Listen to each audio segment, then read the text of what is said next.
尾讲法了么？冇骗人呢。讲法了，起码该咁讲咯。讲法了应该出彩么？分享小个2礼拜的讲法了，莫敢严谨。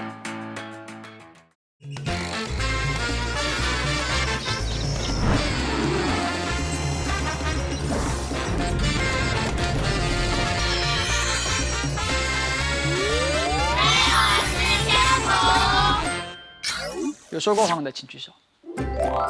你觉得最常说谎的理由会是什么？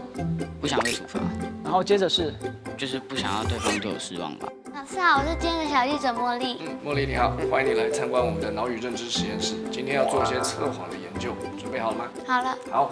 我觉得大人比较容易说谎，我们这种年纪的小孩呢，有可能比较容易犯错误，要说谎才对自己比较好。观众朋友大家好，我是向日葵，分享实况2礼拜的社会实验簿。社会实验簿2礼拜讲的主题，我相信大家都有经验。讲法了，说谎是为了什么？来，所有人听好，有说过谎的请举手。手放下，来，严细来看。你准备提这家真实的问题，我要请教大家一个问题哦。现在的你属于从头位，哪个理由讲法了？来，拿起你的手机，请投票。现在的你为什么理由说谎？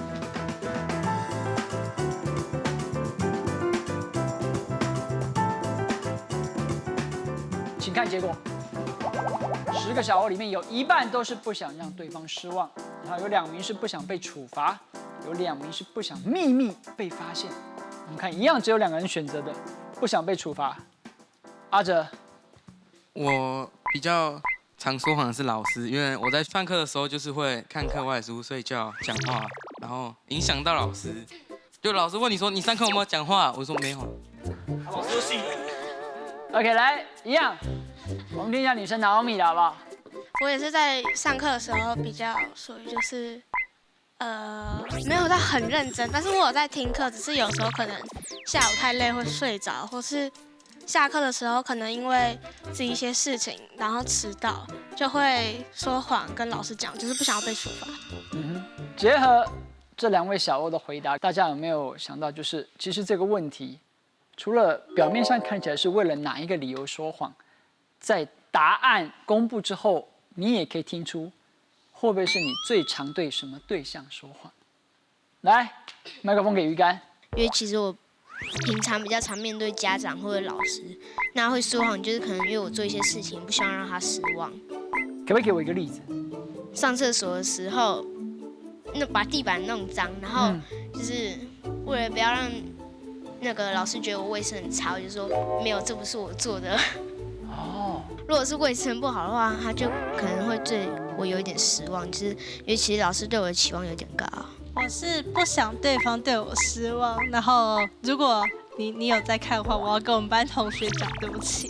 我有时候其实会对你们说谎，就是像我不太喜欢，就是人与人之间的互动是没有聊天，就是没有笑容的。我希望就大家都可以和气的在一起这样子。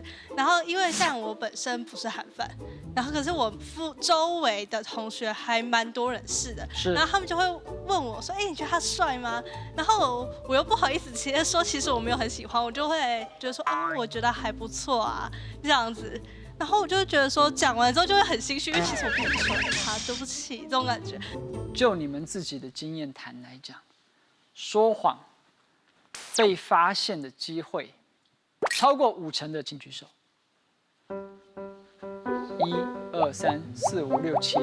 就是因为现在国2了，就是到国2，那都长那么大了，一定讲过谎，一定会比以前还要多嘛。那讲那么多谎了下来的话，一定是1半以上都会被发现的。就是至少我知道我父母很厉害，他们都一定会揭穿我的谎话。可可讲到一个重点，其他人待会我也可以后续请教。所以这个理由是随着年纪在改变的吗？是啊。一开始你觉得最常说谎的理由会是什么？不想被处罚。然后接着是？接着应该就是就是不想要对方对我失望吧。针对我这个问题，说谎随年纪而转变的，其他小欧有没有人可以发表意见 ？OK， 不想被处罚。我小时候会，如果我小时候，我可能国小的时候，我应该会投这个。现在的你哈，现在的你对，可是因为长大，我觉得我做事好，我就尽全力把它弄好，然后诚实的去讲，这样起码就是不会那么严重。那删去法就只能做一个。那你确实很常有秘密吗？因此而说谎吗？对啊。秘密不想被发现而说谎的机会很大，大概多长会发生一次？1个礼拜1次吧。1个礼拜1次。来，一样，麦克风给你，你好不好？不想对方对我失望的话，其实我觉得，因为我个性就是比较偏向孤立，所以讲话说谎会让对方失望之类，我觉得都还好。那不想被处罚，其实就跟刚才柚子一样，就是小时候会，可是长大后发现，因为不想被处罚而说谎，最后结果永远都是更惨。所以就变成说，现在比较常是因为一些自己私人的事情或是秘密来去就是说这个谎。我刚才问大家说谎会不会被发现？最清楚你自己有没有说谎的是谁？只有你自己而已。但事实上，我们可以透过一些科学的手段来做某种程度的检验，就是透过你脑波的变化，看出你是不是说实话。那要怎么进行？然后实际上的操作，一起来看下面这一段 VCR。小记者茉莉现在位于台北医学大学。我们想知道人类在说谎的时候，大脑在做什么呢？一起去看看吧。COS Camp Let's Go！ 老师好，我是今天的小记者茉莉。茉莉你好，欢迎你来参观我们的脑与认知实验室。今天要做一些测谎的研究，准备好了吗？好了。好，那来参观看看吧。好，来，这个是等一下你会看到的情境哈。那这是要模拟说，有的时候呢，犯人他可能会假装他没有看过某一个人的脸，像是受害者的脸。那你要怎么拆穿这样的谎言呢？很简单，就给他一张一张的照片，认识的人，等一下呢，你左手就按 C 说你认识。可是呢，你要说谎的人的脸，这5张呢，等一下就要按 M。在这同时呢，我也会收你的脑波，所以在这个时候呢，我不只会看你手指的反应的时间，我也会看你大脑所发出来的讯号的这个高低的程度。先生讲，也按照唔是人讲法了嘅声音，我要针对特定嘅相片调试讲法了，也就像凶手向一片法官讲，哦，我唔認識受害者噃。聲音之前要先帶定接觸腦波嘅模誒，看起來有一啲電影鏡呢。你現在感覺還 OK 嗎？量很舒服。量很舒服，這是好事。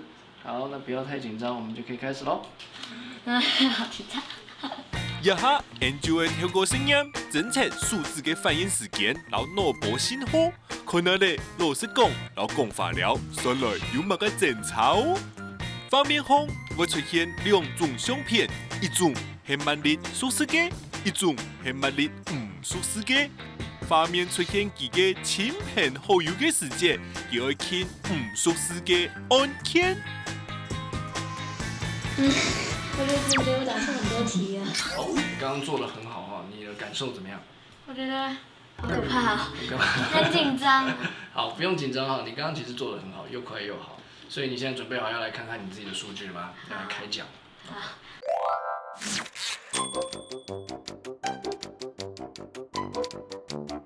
第2行這邊呢寫 pro， 這個字呢就表示是你說謊的時候了。這些原來我老師講嘅時間，然後講法了嘅時間，數字嘅反應時間，檢查了300毫秒呢。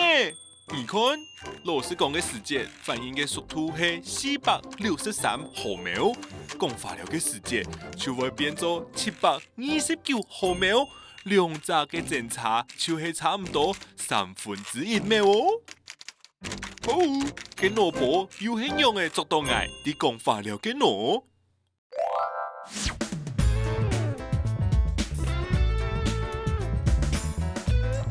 我調試佬數字嘅人講做唔熟悉，唔單槍數字嘅反應變慢，連頭腦嘅腦波咪會冇重要哦。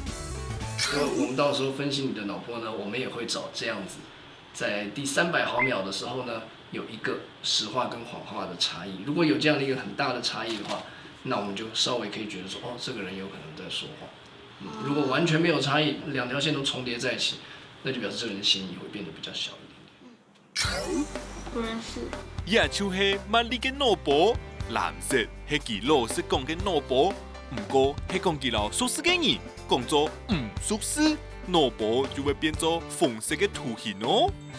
冇，看到你好，兩隻腦波嘅檢查都顯明哦。講法條嘅時節，雖然偏人看唔到人嘅腦波反應，唔過係講用專業嘅儀器來分析，就會本人發現你哦。冇。做这个实验之前，我认为他测脑波是看你用脑袋的压力有多大。如果说你用很多力气，它会表示你说谎。可是现在发现，它其实是要测你说实话跟说谎话的速度，跟以前的想法真的是完全不一样。那长知识了。我觉得看完这个影片，我的感受是我很羡慕茉莉去过这样的地方，这种就像是我们在电影里面会看到那种测谎机一样，所以理论上你是骗不过机器的，好不好？那如果你骗不过机器，被发现你说谎了，会怎么样？会有一些后果，会有后遗症。来，下面这个题目我们就要来请教一下跟说谎的后遗症有关。我很害怕再一次看到他，因为我可能会内疚，我会觉得，哎呀，我真是一个失败不诚实的人，或者是一个很常见的后遗症，就是一个谎言可能要好几十个谎言来圆这个谎。请教一下在座10位小欧，说谎的后遗症里面，你最不喜欢的是哪一个？请投票。投票结果是2个小欧害怕看见对方，3个小欧觉得自己虚伪，5个小欧要一直圆谎很麻烦。来，我从最少的开始看。鱼竿，你怕什么？就是为什么怕看到他？就是说完谎完没被拆穿的时候，其实我就害怕看见对方了。就是看到他眼睛，就是觉得他也看着我，好像就知道我里面我是不是有在说谎，就是自己会有一个阴霾，自己会有一个阴霾。你今天上节目以来有说谎吗？没有。OK。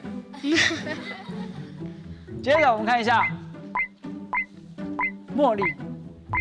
就是你骗他之后，你本来觉得自己是一个还蛮诚实的人，然后不会去说，就是你会有点不敢相信自己说这个谎，那你会有点难过，说为什么自己要说这个谎，自己会内疚，就是会觉得很对不起别人。有时候可能跟朋友相处会聊一些八卦之类的，然后会有一些他会问我一些问题。然后我就是可能会为了说我们继续有话题，然后或是为了不要尴尬，我就会说谎。可是说谎后就会觉得说自己是不是好像在骗别人，就会一样很对不起他。说谎等于欺骗吗？要看那个是说什么谎。如果是为了不想要让他难过的话，我觉得这可能就是这不是欺骗，这是善意的谎言，就只是想要让他听到那个答案不会很失落。刚才他讲了一个关键字，善意的谎言。现场小欧10个人当中，觉得世界上有存在所谓的善意的谎言的，请举手。来，手放下，麦克风给巧克力。善意的谎言，我觉得在这边听起来的定义就是。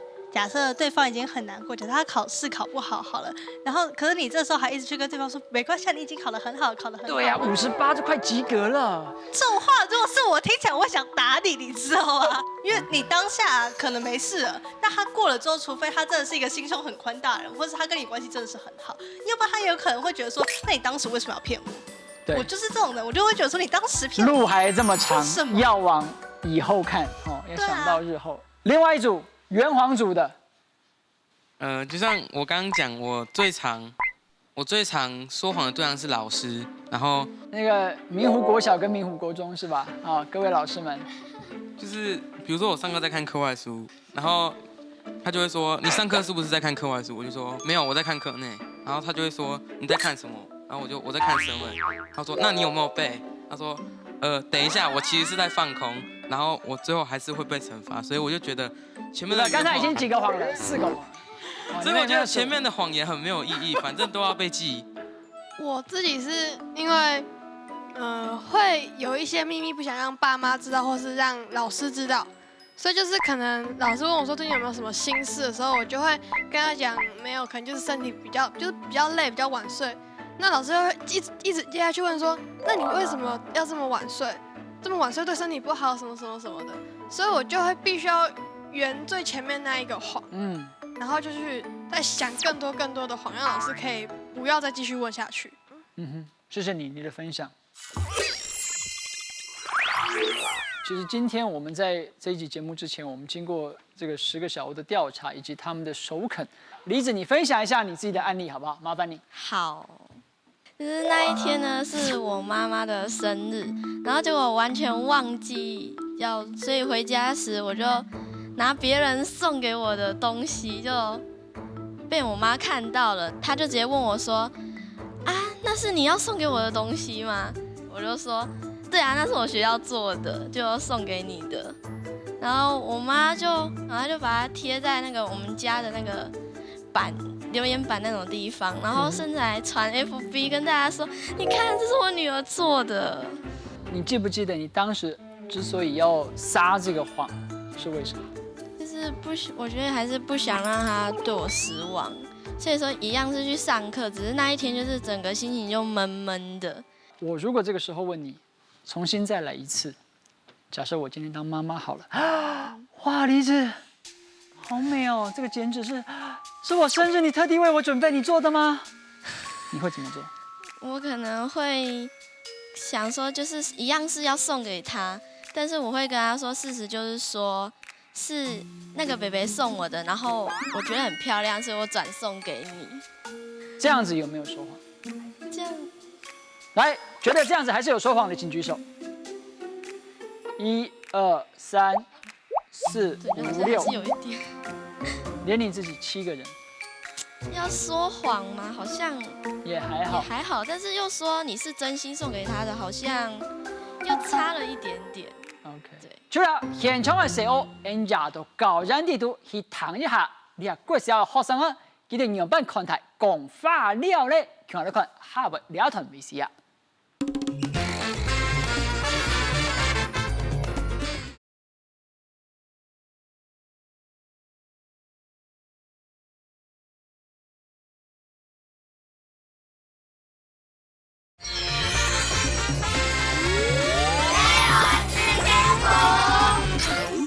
上來同學運用嘅看講話了一件事情哦。來到新北市雲和嘅東海國小，同學會隨機抽出正經講話了嘅案例哦，分享佢哋對聽到一隻話了嘅感覺哦。體力話了，挨下功課嘅時間，調拿手機來打天通，被爸爸媽媽發現咧，挨騙佢哋講。愛單槍係看面書聽聽。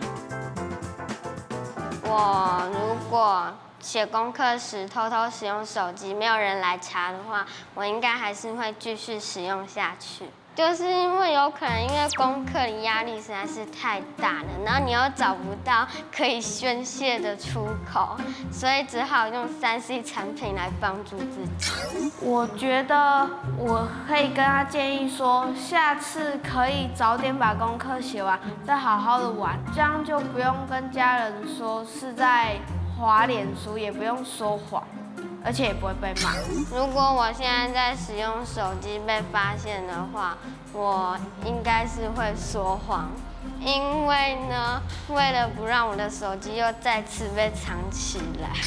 如果我的好朋友他也曾經跟媽媽這樣說謊過的話，我們可以去研究怎麼樣可以說謊說得更厲害，因為搞不好還有下次嘛。同樣的謊言是不能用2次的嘛。接下來，唐坤那裡天意出發了。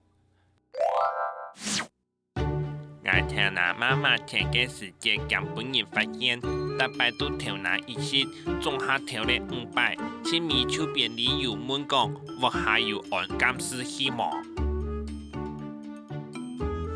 我建議他不要再偷錢了。小孩子原本就是沒有權利用媽媽的錢，然後他還在媽媽不經許可的狀況下偷媽媽的錢。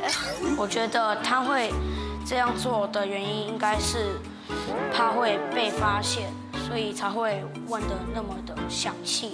如果他是我的同学或朋友的话，我会建议他说不要这样做是不好的，怕他会被骂。刚才你的过小看到两个案例，这2个案例里面，其实有一个是我们自己小欧的案例。来，请举手。哪一个案例是你的？就是偷钱的案例啊。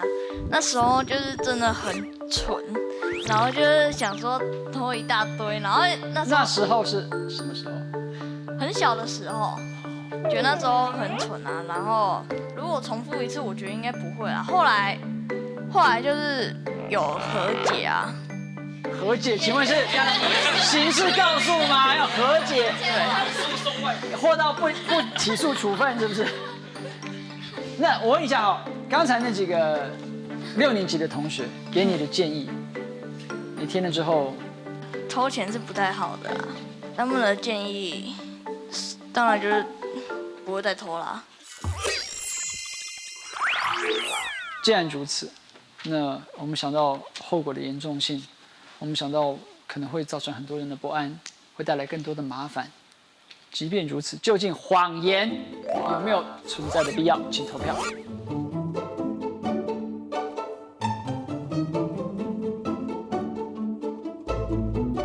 谎言有没有存在的必要？1、2、3、4、5、6、7、8、9、10。谁能告诉我谎言存在的价值是什么？就是生物都是利己主义，你没办法就是只要是生物对自己有利的事情就一定会做。谎言这种东西也是，就算你觉得它没有必要存在，它不可能消失。只要这件事情可以帮助我达成目的，你谎就一定会去杀。来，掌声谢谢达尔文柚子，讲得很棒，我觉得讲得很棒。我觉得谎言要有存在性，就是它其实有善意的谎言跟恶意的谎言。就是恶意的谎言，你就是想要达成自己的目的，然后就是不想要被揭穿，所以你才会去撒这个谎言。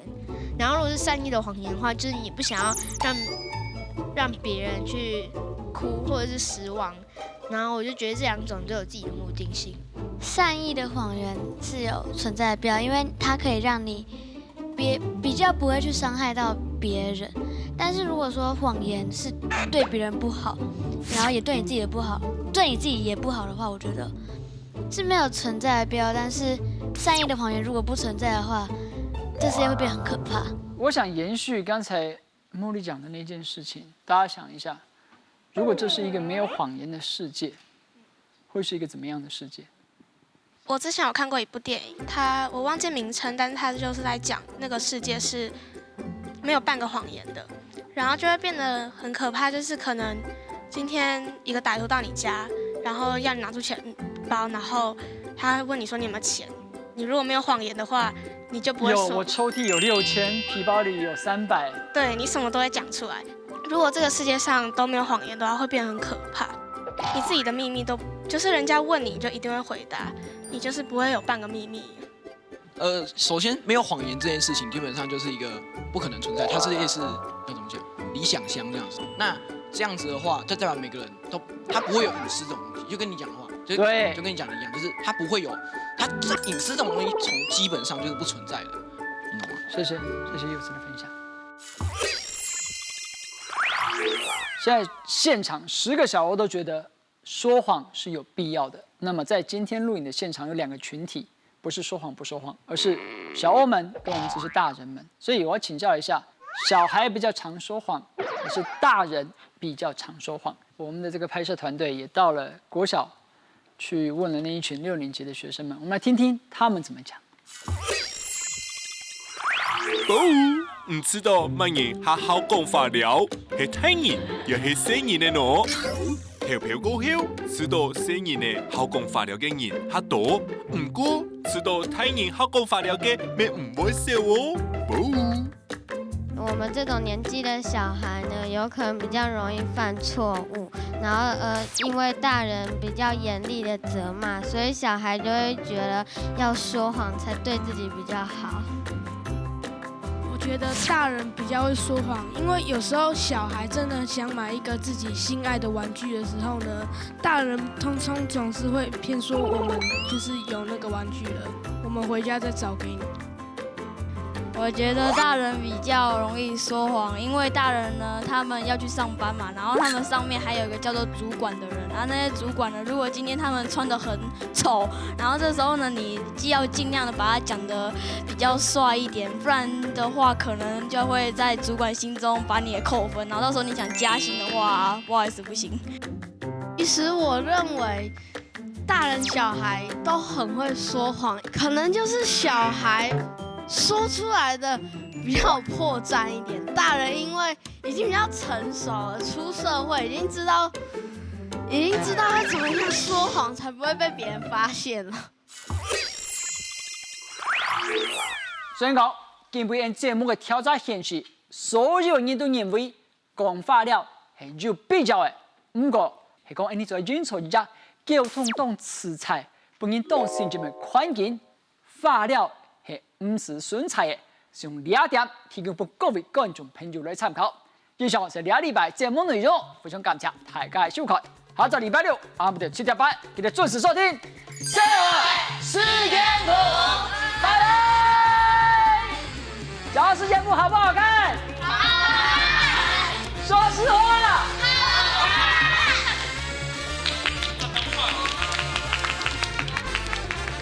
我觉得说谎是有必要的，因为有时候说谎是善意的谎言。我觉得说谎有必要，因为有些事情你可能不希望跟别人讲，譬如说自己的秘密之类的。说谎是没有存在的必要，就连善意的谎言也可以不需要存在，因为当一个善意的谎言被当事人所揭发的时候，他的心灵可能会承受比你没有说谎更大的痛苦，就是他可能会开始不信任你，因为你对他说谎。